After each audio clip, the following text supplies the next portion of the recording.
கடனை செலுத்த இன்னும் இலங்கை தயாராகவில்லை. இலங்கையின் ஏற்றுமதியில் கணிசமான பகுதி அமெரிக்க சந்தைக்கு அனுப்பப்படுகின்றன. எனினும் ஜனாதிபதி டொனால்ட் டிரம்பின் கீழ் விதிக்கப்பட்ட பழிவாங்கும் வரிகள் காரணமாக இந்த ஏற்றுமதிகள் தற்போது கடுமையான போட்டியை எதிர்கொள்கின்றன என்று எதிர்க்கட்சித் தலைவர் சஜித் பிரேமதாச கூறினார். மற்ற நாடுகள் அமெரிக்க பொருளாதார கொள்கை வகுப்பாளர்களின் பேச்சு நடத்தி இந்த வாரிசுகளின் தாக்கத்தை குறைக்க பரஸ்பர புரிதல் ஒப்பந்தங்களை எட்டியுள்ளன. எனினும் இலங்கையின் பொருளாதார தலைவர்களும் தொழில்துறை பிரதிநிதிகளும் அதை செய்ய தவறிவிட்டனர் என்றும் சஜித் பிரேமதாச குற்றம் சுமத்தியுள்ளார். அதிகாலையில் தாய்க்கும் மகளுக்கும் நடந்தேறிய கொடூரம். கொஸ்கம சுதுவெல்ல பகுதியில் இன்று அதிகாலை நடந்த துப்பாக்கிச் சூட்டில் சிறுமி உட்பட 3 பேர் காயமடைந்தனர். மூவரும் முச்சக்கர வண்டியில் பயணித்த போது இந்த துப்பாக்கிச் சூடு நடத்தப்பட்டுள்ளதாக தெரிய வருகிறது.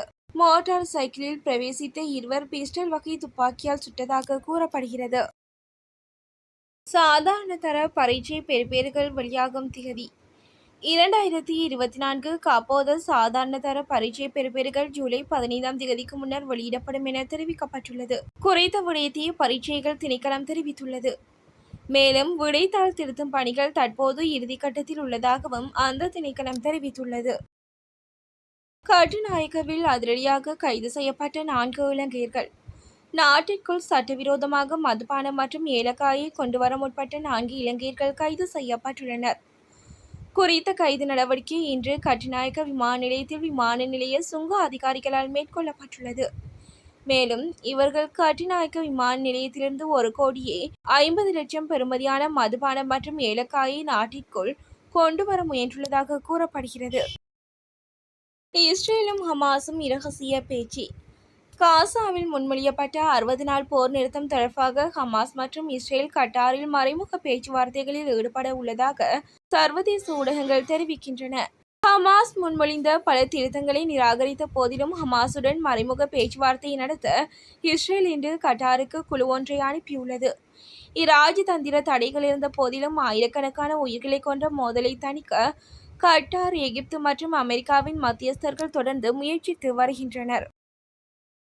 அதிகாலையில் இலங்கையை உலுக்கிய துப்பாக்கிச் சூடு. அவிசாவளையில் இடம்பெற்ற துப்பாக்கிச் சூட்டு சம்பவத்திற்கு இலக்காகி 3 படுகாயமடைந்துள்ளனர். குறித்த சம்பவம் இன்று அதிகாலையில் அவிசாவளை கொஸ்கம பகுதியில் இடம்பெற்றுள்ளது.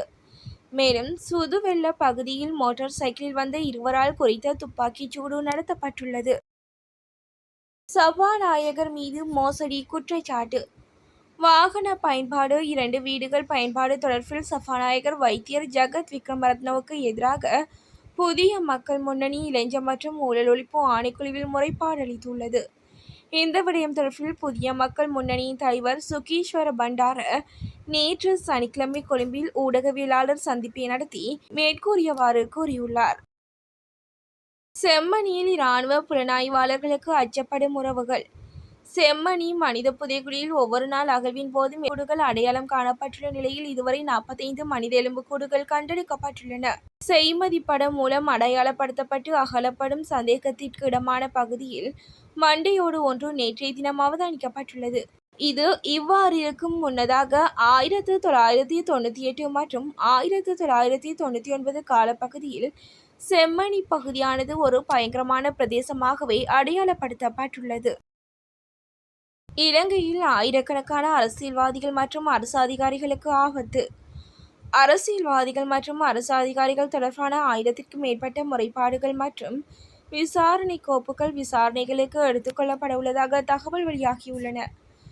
கடந்த காலங்களில் பல போலீஸ் பிரிவுகளுக்கு அனுப்பப்பட்டு விசாரிக்கப்படாமல் இருந்த முறைப்பாடுகளை மீண்டும் விசாரிக்க நடவடிக்கை எடுக்கப்பட்டு வருகிறது.